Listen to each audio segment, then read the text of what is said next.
Good evening to everyone. Again, thanks for staying for the debate. What we intend to do here is a very fluid conversation with cinephiles, people that make films, investigate the history of cinema, work for television, filming interesting topics.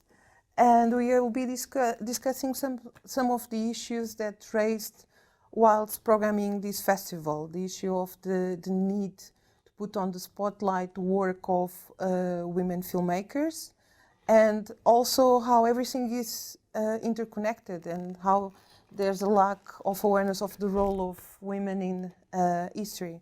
I would also like to thank once again Silabs for all their support, and the Instituto Camões and the Portuguese embassy, because without their support we couldn't be at this moment in time have this conversation.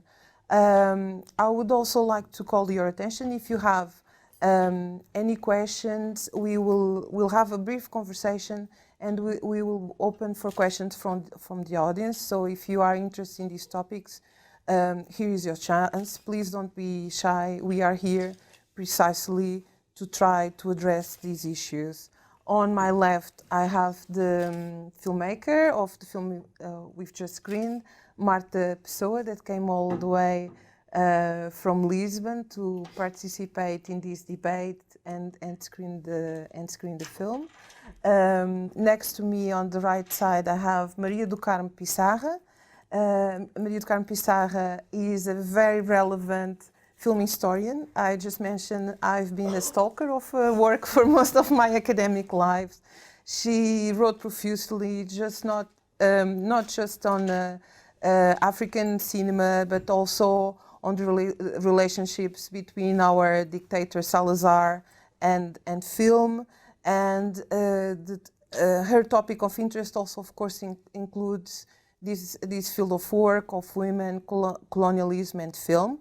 Further on my left, I have Ana Naomi de Sousa, that has a very relevant dynamic and perhaps unknown for most of the cinema audience, because she works mainly for television on documentaries about very important and relevant political issues.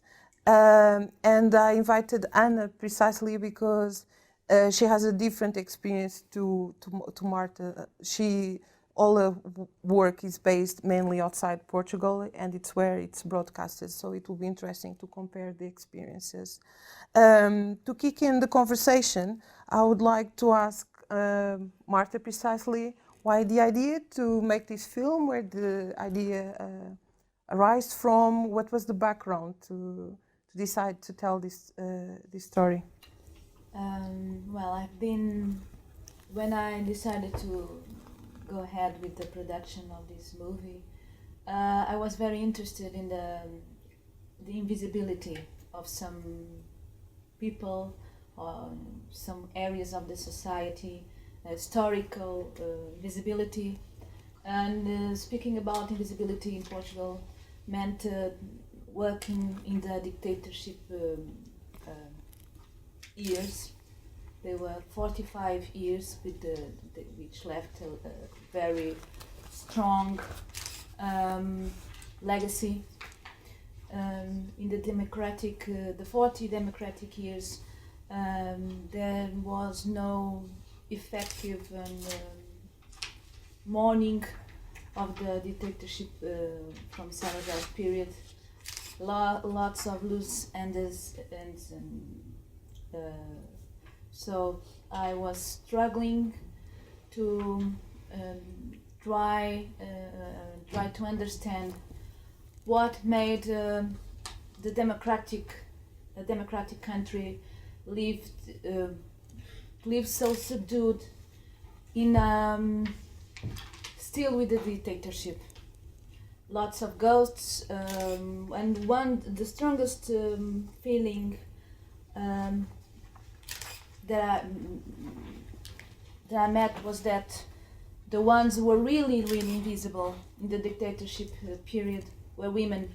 There were no civil rights, there was censorship, but I'm not the right person to tell history from Portugal.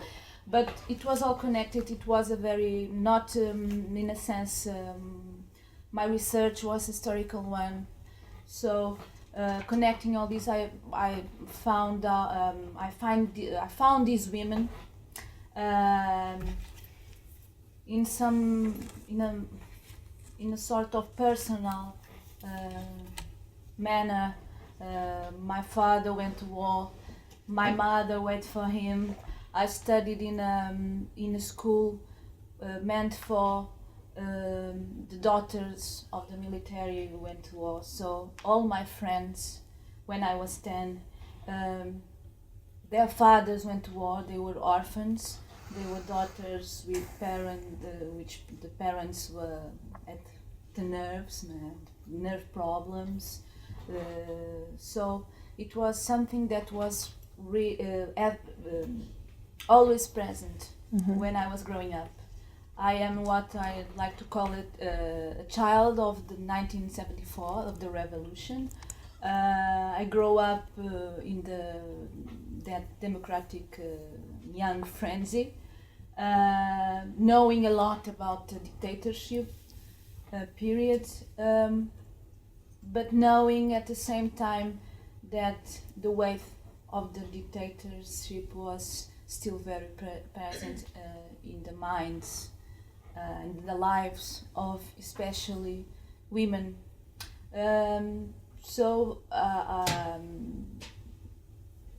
From the women to the colonial period, and the way I always heard them speak of the war, it was clearly something that was really present in their minds. So I thought, I'm going to make a movie about the invisibility of the women in that period, and in a manner that I would like to also to end the feeling that only men, only the soldiers could speak of their feelings toward the war. Their experience was a male one. It was circumcised. It was very really closed in the military experience.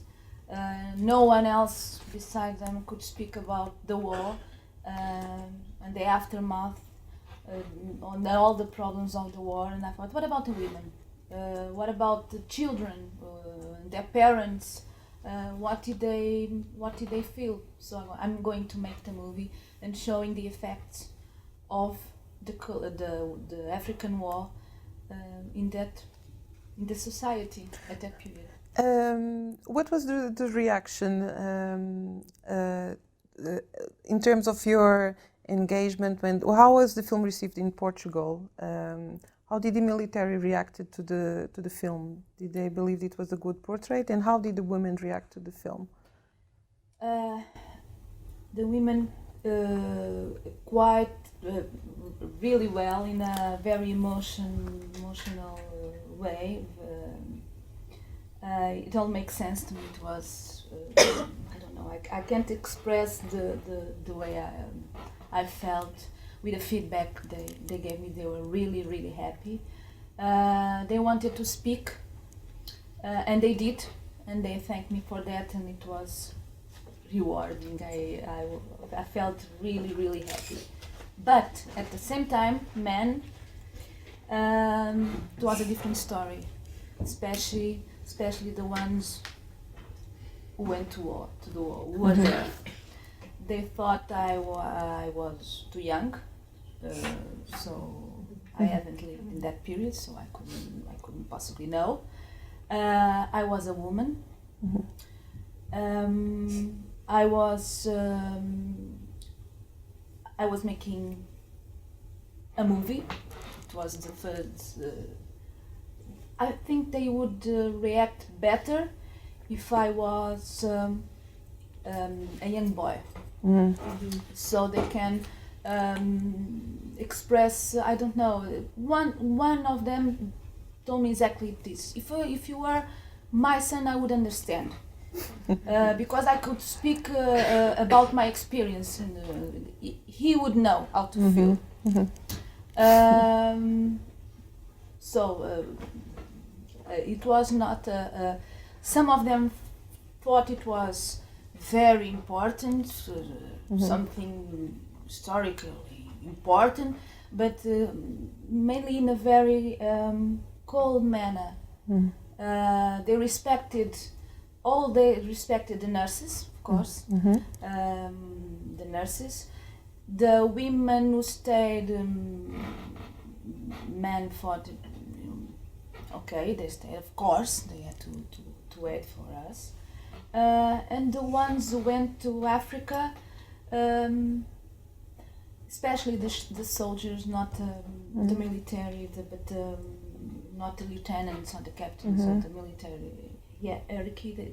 The soldier told me there were a few women very special. They went there to look at, to go to the beach and to give parties. That's what how they lived. But the women, one of the widows, at the opening day, looked at me almost crying and said, "Why didn't you make this movie 40 years ago? It would have helped me a lot." And I was so overwhelmed that I told her I wasn't born yet. Because it was a real. It's like the women with dealing with the post-traumatic stress. I was very shocked when they began to tell me their stories, and they would have the nerves. They were violent. But then the doctor, the psychiatrist, started treating them, and the things began to change.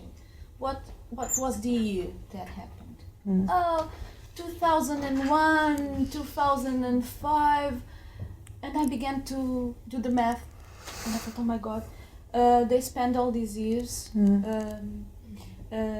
without knowing what happened, and so. But by the time I made the movie, they were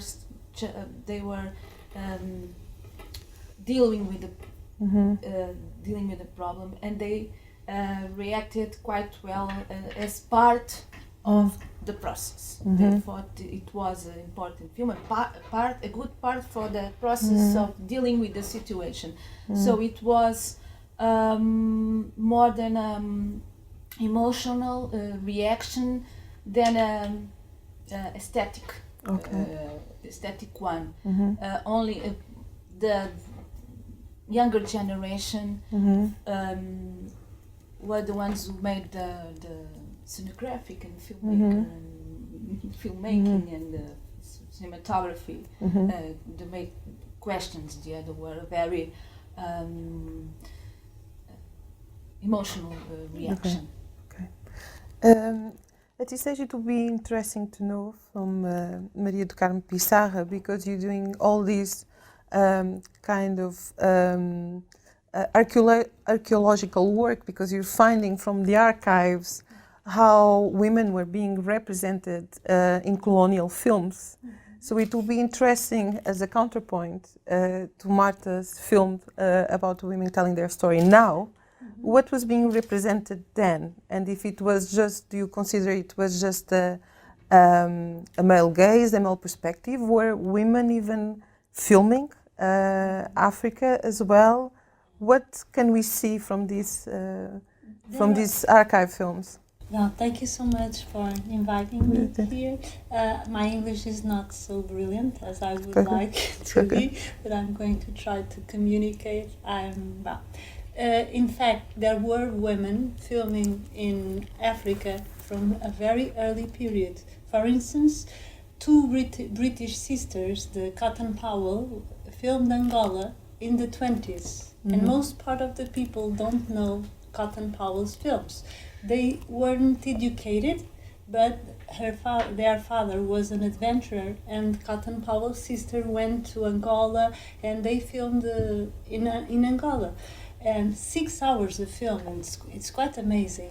And well, not only English women but also Portuguese women filmed the Portuguese colonies, but the films they made don't well, for a lot of reasons they haven't been studied. For instance, Raquel Soares de Brito, which is a very important woman that connected to geography in Portugal, she made films in all the Portuguese colonies. But these films are they are quite amazing because there isn't any life in these films. Because as she was a scientist, she felt compelled not to show any kind of emotion. So she was studying the landscape, and she's always filming the landscape. And whenever she finds women or children, her camera just goes like that, and she completely avoids him. She doesn't want to have a connection, and I think she's doing that because she was a woman, and as a woman, she should be more scientific and objective than the males itself. And then we have Margot Dias, and Margot Dias was filming with her husband, which was an anthropologist, Jorge Dias, the very well-known Jorge Dias, and she was filming the Macontes. The films that Margot Dias did are not available for us to study because for many years, until last year, a man was the director of the Museu de Etnologia in Portugal, and he didn't allow people to see the films. I had to wait for 3 years in order to see Margot Dias films. And now I have the same fight, not only with Margot Dias, but Rui Sinati's films. He shot it 11 hours of film in Timor, and I was allowed to see 1 hour and a half. But in what concerns Margot Dias, the only woman that actually had access to her films was Catarina Alves Costa, the anthropologist and Portuguese filmmaker. But even so, in a very constrained way. She didn't develop what she saw, she didn't work that well. And I think it's a big challenge to try to see these films and try to study the films that were made like for women, for someone like the films made by Margot Dias or by women that were working in a scientific project, but also women like the English sisters I told you about. Well, but we have these women doing films and needed to be studied. And for instance, last year, Filipa Vicente, which is a very good Portuguese researcher, an art historian, she applied for the support of the Foundation of Science and Technology in order to have a team to study the female production about Portuguese colonies. Literature, scientific writings, political writings, everything. And her project was really wonderful. I had a very small part on it. A lot of brilliant women in Portugal were connected, and we didn't get the support to do it. So we were saying that's really important to start doing that, but we were not allowed. We didn't have the chance to do it because of the lack of money, and I believe the lack of interest in doing so. And finding the topic relevant. But now, speaking about the films that were made by men, it's quite interesting. I was working, for instance, I was looking at Feitiço do Império, which is the second propaganda film of Estado Novo. And well, it's the story of a guy that was born in America and is thinking about getting American nationality, and his father tells him, please go to Portugal, be aware of the wonders of Portugal. And so he does. He comes to Portugal and he goes to Lisbon, and he finds Lisbon quite boring. Fado, oh, that's awful. And then he goes to Africa. And Africa, it's amazing because of the hunting. And he even knows a girl called Maria, the sweetest Portuguese woman, very caring, a good nurse when he has an accident while he's shooting a lion. She takes good care of him. And Luís has an American bride. And the American bride of Luís is the only white badly treated in all the film, because she represents the American badness, the unscrupulous Americans, you know? Capitalism. And well, it's Luís he doesn't write her anymore. He's in love with Mariazinha. He tries to kiss Mariazinha, but Faye Gordon is the evil bitch, you know? And Mariazinha, she is so sweet. And what you have here is Maria, like, she is the essence of Portugueseness, and Faye Gordon of the American people, you know? And it's amazing the way women represent the characteristics they are trying to show, display in a very simple manner. After that, I was regarding two films I studied during my PhD. And I studied these films because they were forbidden by the Estado Novo regime. And I tried to understand why were these films forbidden. And I was looking in one direction. After my PhD, I looked the same films regarding the representation of women. And I discovered other amazing things I wasn't aware while I was doing my PhD. For instance, in the film At Least Let Me Climb the Palm Trees, Deixa-me ao menos subir às palmeiras, there is again another Maria, a black Maria. And it's amazing because in all these films, most women are called not themselves Marias. So that gives us an idea that women don't have a character. They are all Marias, you know? They are all the same. So Maria, the black Maria, is raped. And at a certain point, she is crying, not because she was raped, but because her father and the guys working with his father saw the whole thing, and his father is ashamed.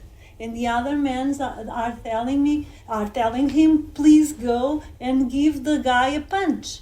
You know, Maria, that was the object of the raping. She's not crying for herself. She's crying because of her father's shame. So that shows you, even when you have a guy like Lopes Barbosa, which is doing an anti-colonial film and trying to show the hardship of the life of black workers in Africa, even a guy like him is not worried about the representation of the woman, you know? So, and I looked at the Sambizanga of Sara Maldoror. Some of you might know Sara Maldoror. She was born in France, but her family is from Guadeloupe. She's black, and she's kind of the matriarch of African cinema. She studied cinema at Moscow in 61 and 62, and where she met Guzmán Somben. And there she met also Mário Pinto de Andrade, one of the co-founders of the MPLA. And even when people tell the story of Sara Maldoror, they always say that, oh, she became aware of things because she was living with Mário Pinto de Andrade. But I want to believe that was not the reason why she decided to film some stories of Landino Vieira. And she did that. First, she made a short film on Ngambé, and then Sambizanga. And Sambizanga, more recently, has been criticized for some critics, like some historians and academics like Frank Hakadijk, because it takes too much time telling the story of another Maria. another Black Maria. Her husband, Domingos Xavier, is arrested by the Portuguese political police. They take him, and Maria, with their little children, knows nothing about Domingos Xavier. So she leaves her house and she goes to Luanda to be aware what happened to Domingos Xavier. And Sara Maldoror, she's quite focused on the history of this quest. But for some male regarding Sambizanga, this is a weakness of the film. Mm-hmm. She should have been more concentrated on this Arnold struggle, you know. Marisa Moorman, she's an American who studies these matters also. She wrote a very interesting article she criticized Frank Akadijk about this, and I agree with her. So I was telling all of this for you to have a bit of an idea how women are were being filmed and represented. Films, the colonial, the anti-colonial, and how today we still have to deal with this perspective. Mm-hmm. Mm-hmm. So I don't. No. It's not at all. And on that note of representation, I will pass to Ana Naomi de Sousa, because Ana has filmed all around the world, including one of her films is about Angola, and it will be interesting to know if, as a filmmaker, at any point of your career, you felt there was any kind of burden of representation first, or if you felt that in particular histories you had to give a voice because only male perspectives were being perceived on certain issues, and if you feel, as someone that has filmed all around the world, if the fact that you are a woman filmmaker, was that ever an issue for the career you've been having? So I feel like underqualified to apply because all of my films are about male protagonists, and I haven't consciously set out with any kind of filmmaking agenda. I'm interested in people or topics and individuals, and gender is not at the forefront of the way that I'm trying to approach things. But yes, I mean I've been in different situations where the fact that I'm a woman who doesn't look very old and maybe doesn't actually look a lot like a professional, like I'm often like in a dress and with a rucksack, and people mistake me for a child. So I've had sort of extraordinary confrontations with people. I just really recently I was filming in Madrid last month, and just on location, people will come over and they just immediately start talking to my cameraman or to the sound guy, like, you know, what's going on here, and I'm just sort of standing there like. So yeah, I mean, I'm very used to dealing with that. I had a particularly frustrating experience once in Palestine where a fixer refused to talk to me. So he would only talk to me through the presenter of the film, who I was trying to direct. So we were having these really awkward three-way conversations where the presenter was sort of trying to redirect the conversation to me, but it just it wasn't happening. But I think that overall, I mean, until last year, I was working for Al Jazeera, as I think you said, and Al Jazeera as a channel is very good at representing women, at having women on screen, at having women of colour on screen, at representing people from lots of different regions and different kinds of backgrounds. And that's probably, I would say, the biggest strength, in fact, of Al Jazeera as a channel, of Al Jazeera English as a channel.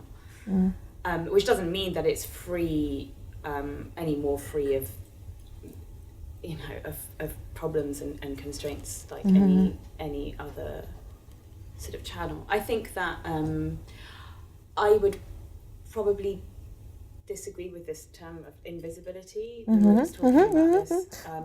Be free to disagree. We're here for this. Well, I don't feel that women. I don't feel that there's. I think invisibility is just perhaps not quite the right term, but there's a very obvious problem with representation Yes.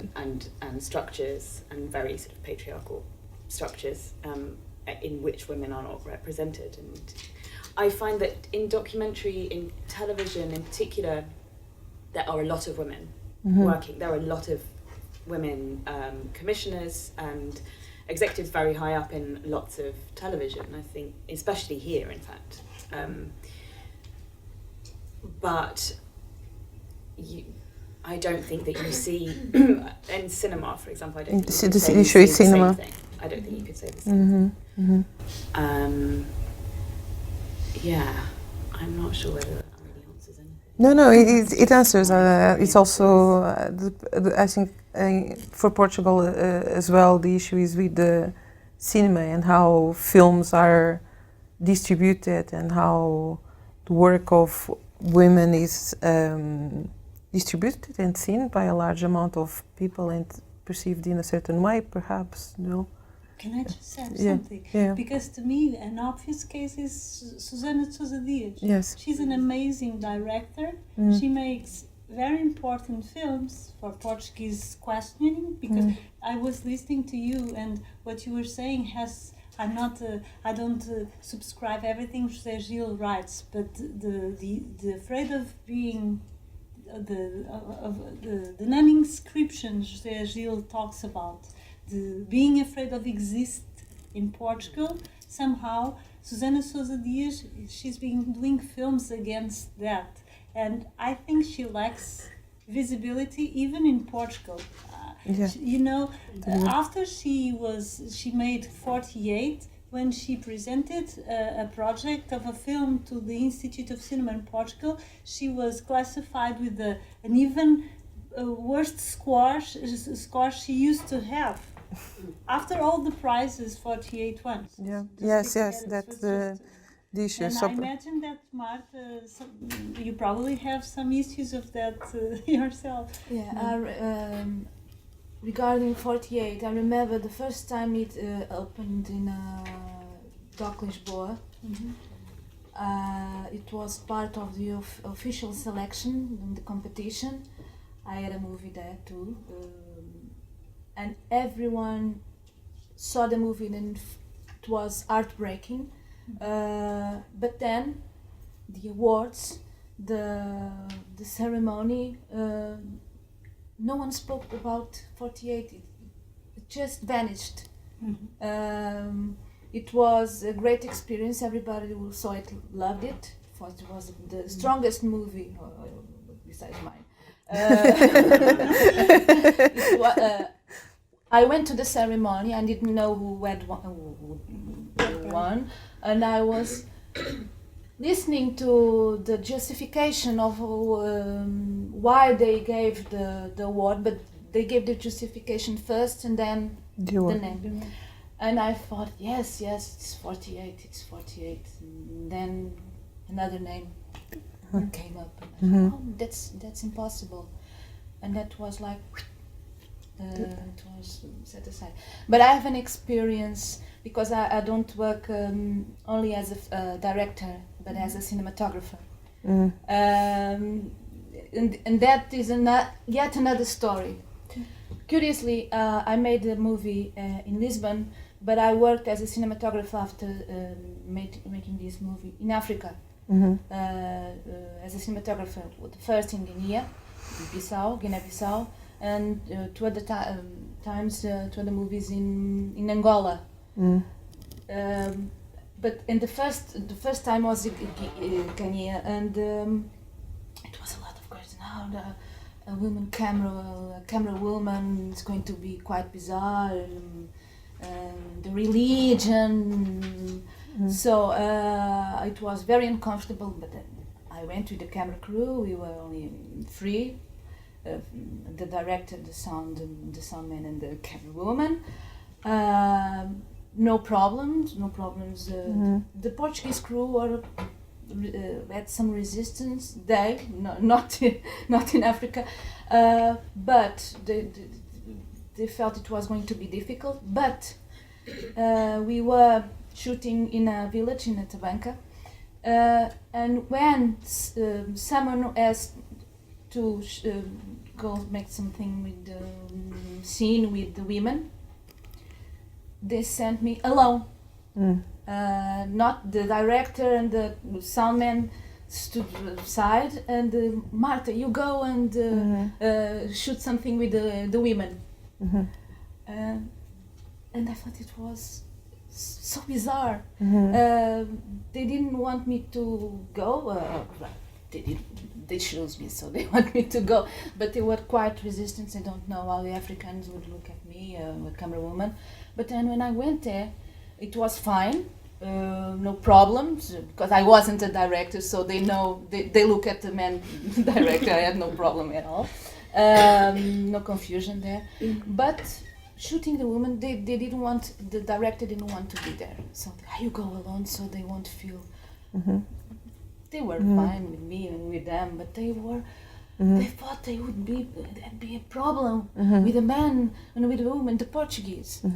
It was fine by them, but the Portuguese, the male Portuguese, were very, very uncomfortable. They were the only ones.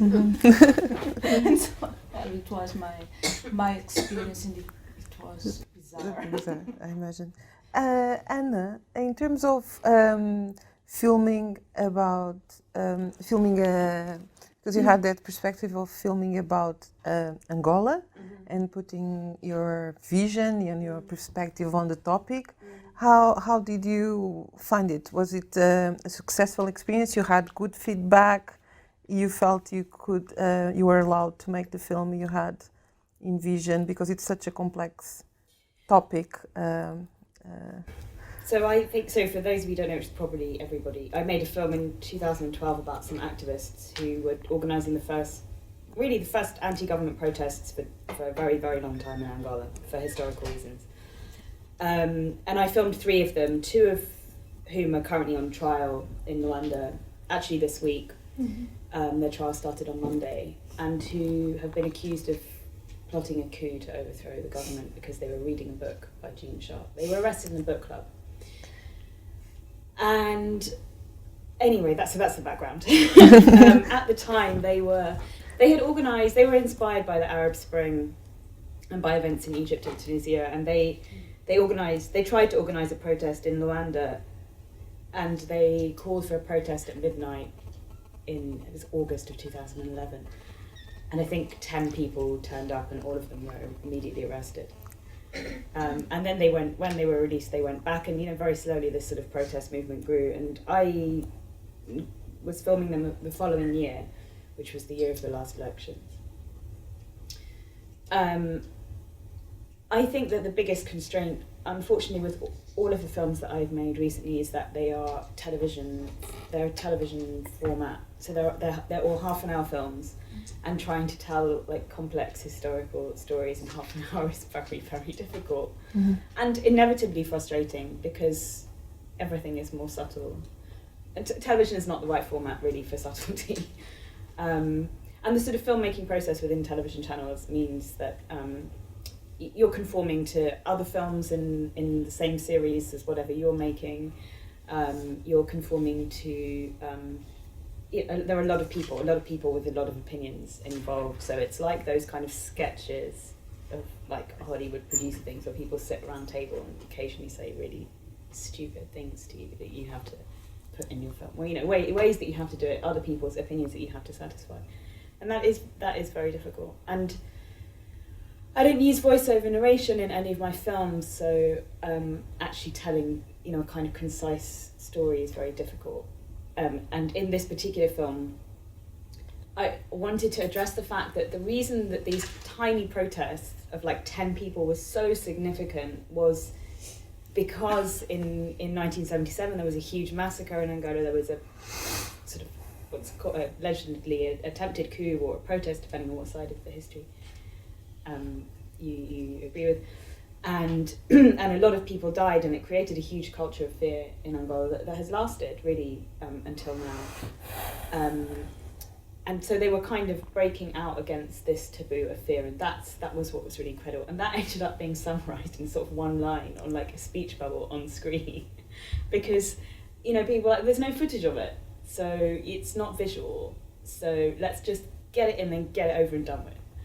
And it's quite brutal when you recognise the sort of importance of, historical context and different things happening. You have to just go. Good. Yeah. Yeah, it's hard. And on that note, I would like to open for questions. If you have any questions for any of our speakers, if you could please just raise your hands. Yeah, we have a question here. So I was wondering, because you were saying that Ana Naomi, that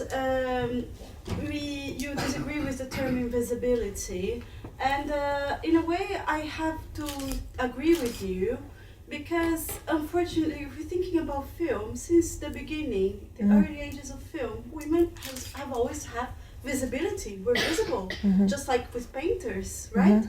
We are an object of contemplation. And I think that the word I would use to substitute invisibility is voiceless.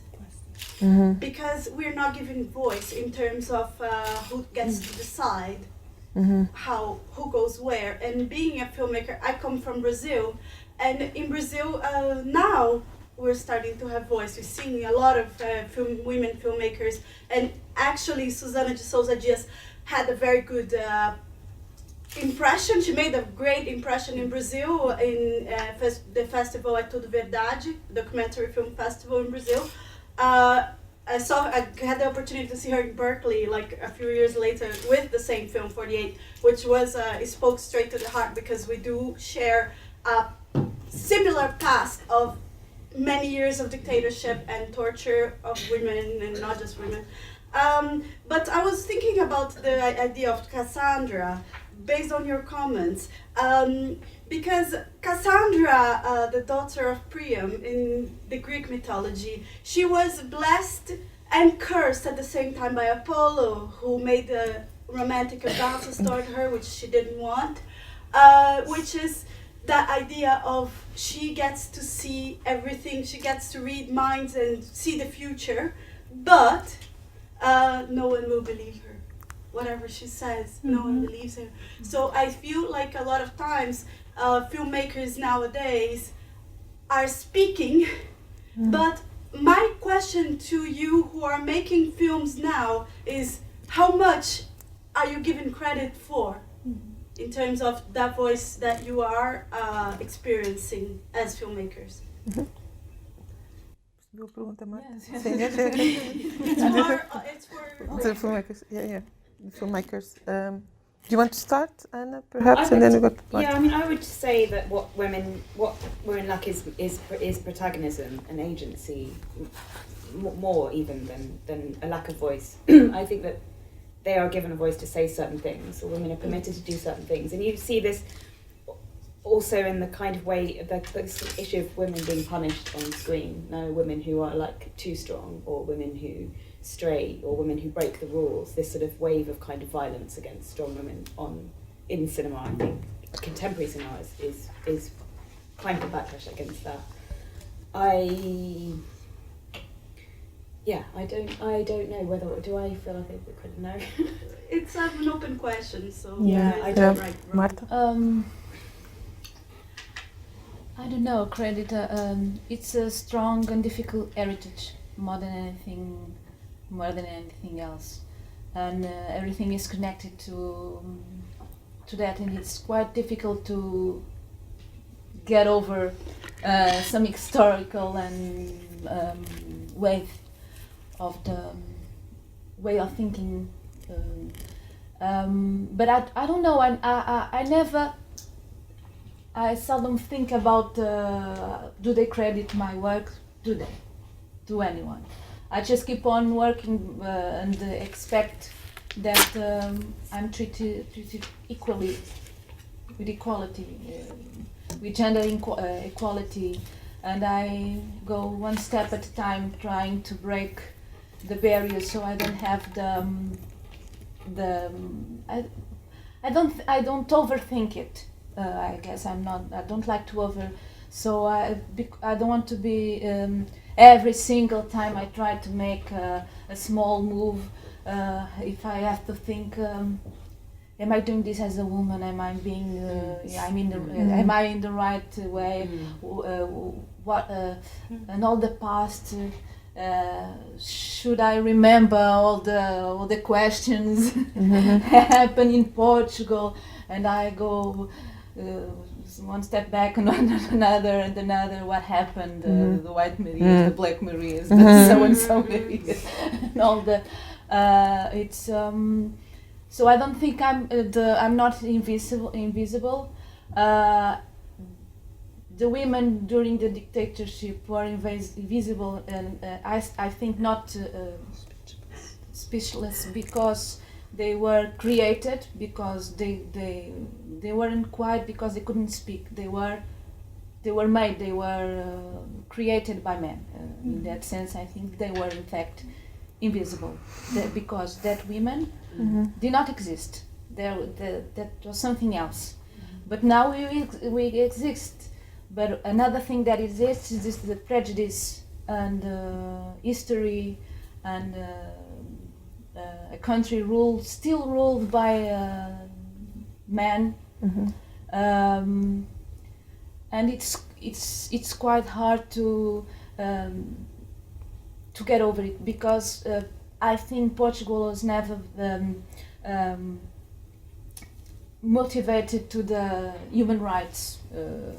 And it's ugly heritage, but I have to, during my work, I come to realize that, and now we're suffering the same thing in the political moment, because everything that is bad is coming up, and the resistance towards what's different,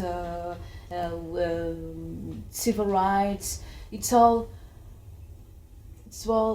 going to the gutter. It's all it's the heritage of the dictatorship. I think, because it's all connected, and so the work, the women working goes. It's like a snowball. But I don't think, because I don't really think personally about how people are looking at my work. I just keep on working and expecting it goes well.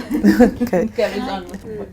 I just had a thought about the women in Marta's film, which is one of the things that struck me at the end was how I think you get the impression that a lot of the women do not feel also that it's really their turn to speak, and so you have a lot of these sentences where it's like blanche. Like that's it. Like that's somehow that was what they meant to be. It was inevitable. That was their role. That was what It's father, but it's also patriarchy. It's the weight of patriarchy, and I felt that very much towards the end of that film. We have another question here at the front. Thank you very much, Marta. I thought the film was really very moving, and my question is related with what you just said, in a sense. Could you say something about the process of approaching these women and how they react to the fact that they have to speak and to tell their stories? I mean, how did they, how did you, because some of them you see that they really want to say, and others are more reticent. So, how did you manage to get them filmed? And were there any other women who didn't want to be filmed? Well, I'm struggling with my English. It's fine. I'm sorry. I'll try to be. Yes, lots of women did not want to speak. The strongest, the trauma. For instance, widows. From early, from the beginning of the war, from the beginning 1962-63, they didn't want to speak because they suffered. What happened? Most of them live in the villages, and I think it's a good image. They in 1963, it was the year that two widows. Why 2 years of war? I'll try it again. The revolution, the war ended in 1974.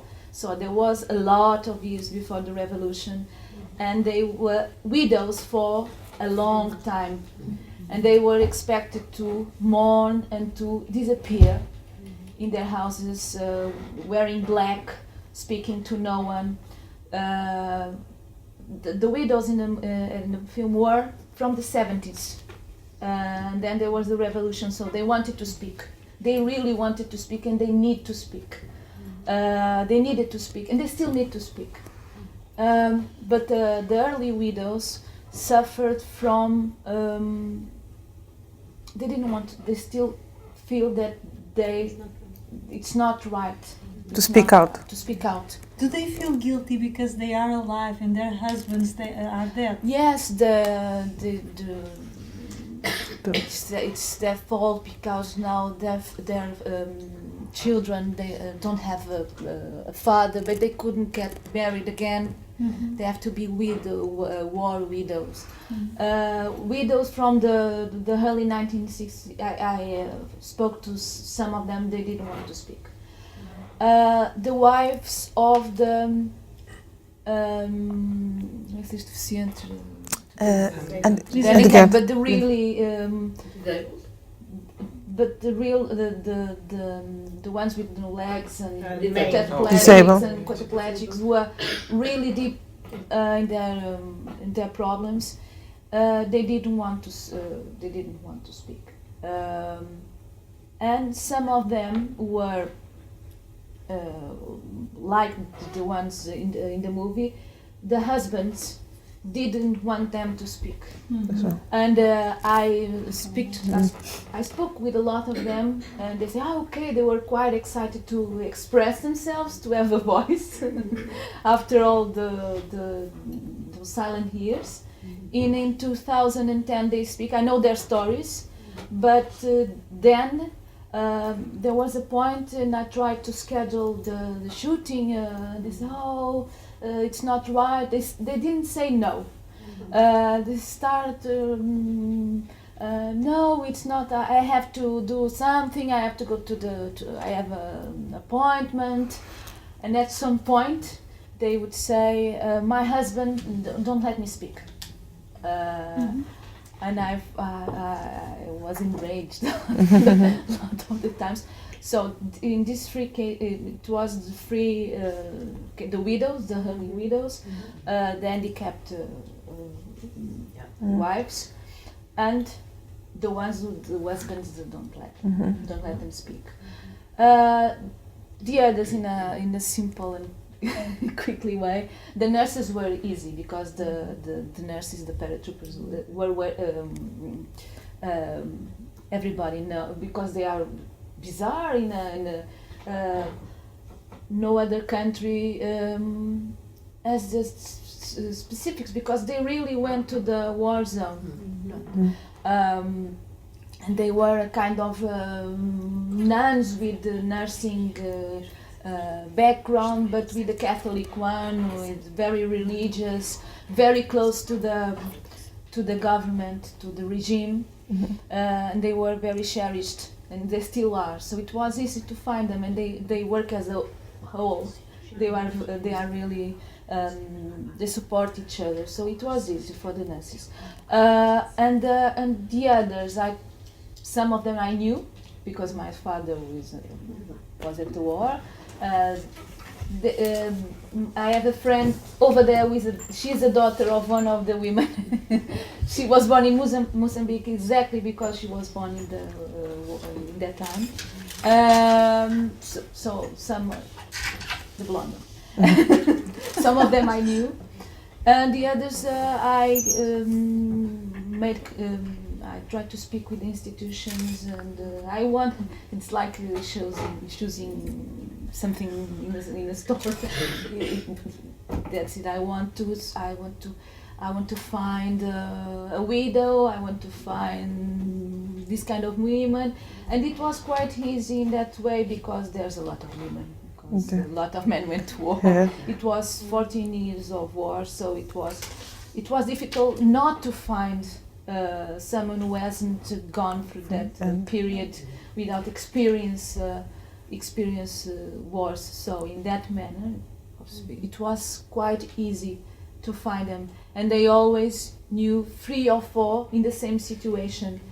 I have a neighbor whose husband. I have a friend who went to Angola. Everything is connected. It's easy to find them when something cracks and it takes only one who say, I want to speak. It's the time. It's the right time to speak. And I know someone who I think would like to speak, would also like to speak, and it starts to open up. So. Marta, can I ask you something? Because I worked for 2 years in a slum around Lisbon, in the Quinta da Serra, no Prior Velho. It's a place where, with people that came from Cabo Verde and Guinea, and some of those people came to Portugal after the independence. And you can find there people that were fighting in the Portuguese army, and women of the fighters, the black fighters for the Portuguese army. Did you thought about them too? Because they have, well, different stories. The stories are more complicated even because these people arrived in Lisbon thinking, well, we are Portuguese, and they were living in the slums, you know. So they have all these problems you were talking about. These women are speaking about in the films, but they have other problems because of poverty and the lack of access to a home, and you can see that in the films of Pedro Costa, for instance. Characters like Ventura, like Ventura, reality, and you have very. The problems with alcoholism. I'm not able to say this. Alcohol are really strong in these places. Did you thought about it? I'm not criticizing. All the time, constantly. And the women. Of the other side of the independence. Lots of women. What about the women from ETA? I was still. It's a big movie too. It's a big movie, and I still be shooting in the process. I felt that I have to move on. It was because it was quite overwhelming. I had a lot of slow process. I'm not giving something new. I'm not saying something new. I'm sure. Researching. It was.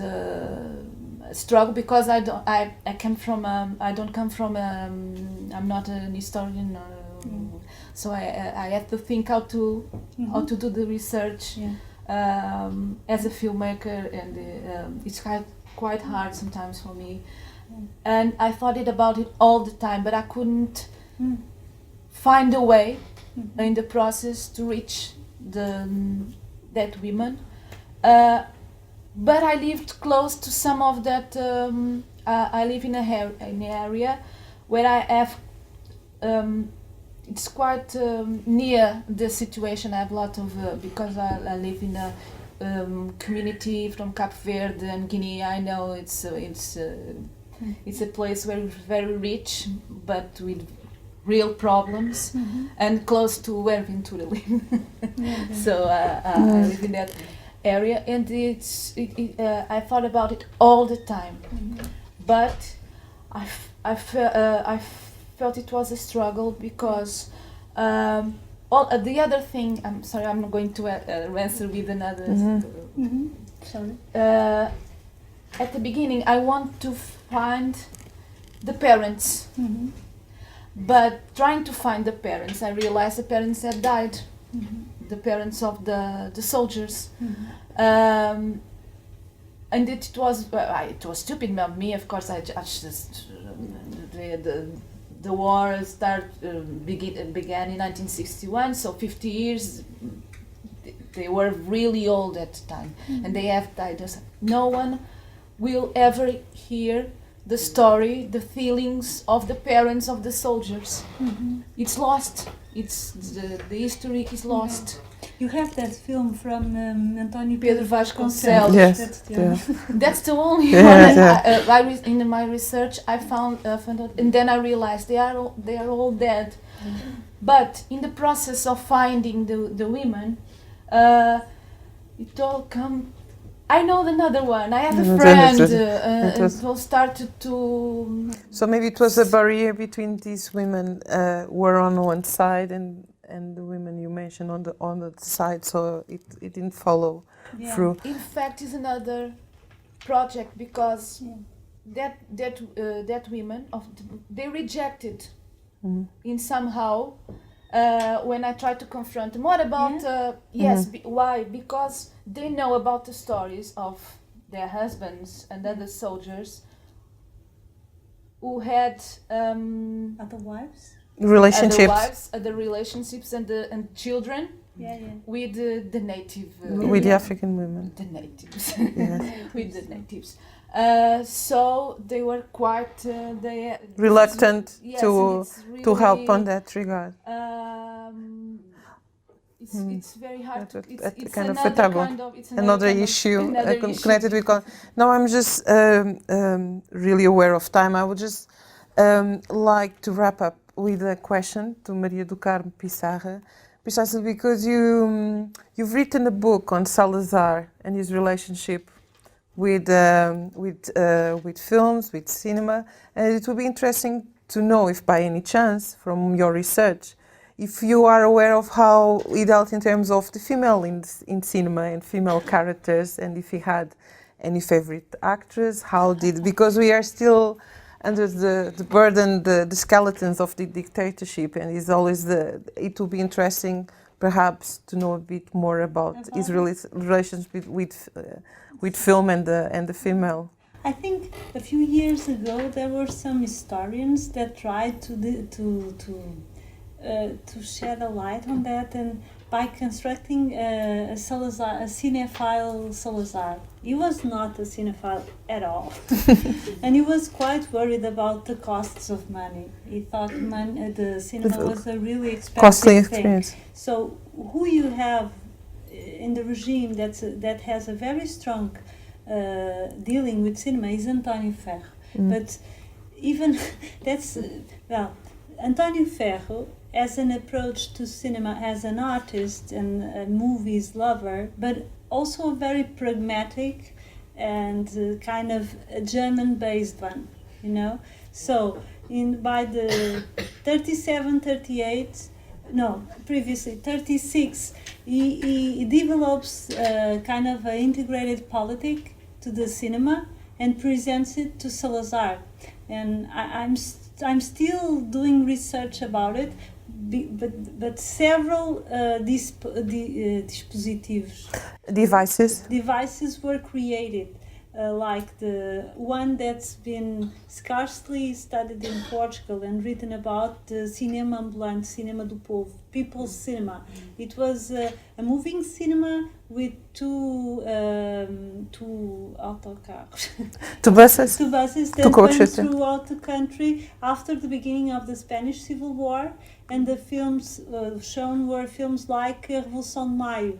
That's the first propaganda film, and they didn't only show the film. They would tell people what to think about films. There was always someone doing a lecture previously, usually the priest or the teacher or the guy ahead of the Portuguese Legion, which was created by that time to fight communism. So you have, and the directives were, the cinema goes where people don't know how to read and where people never saw cinema with sound, to make a strong impression. So sometimes you have letters of people complaining in important cities, why don't the moving cinema come to our city? We are a much bigger city, we would like to see. But the main thing for them was to show cinema to people that might be afraid and not know what to think about it. And I found a diary of one of the guys that were working for the moving cinema, saying, for instance, around Lisbon one night we arrived there, and when we started the show and put the music playing, the people just got scared and began to run, saying, "It's the devil, it's the devil." This is 36 in Portugal, around Lisbon. So that gives you an idea how strongly cinema were affecting people. So I don't think Salazar had a favorite artist. Though during the Second World War, a lot of actresses from Hollywood passed by Lisbon, and the newsreels, the propaganda newsreels, filmed those actresses and the filmmakers that were passing by.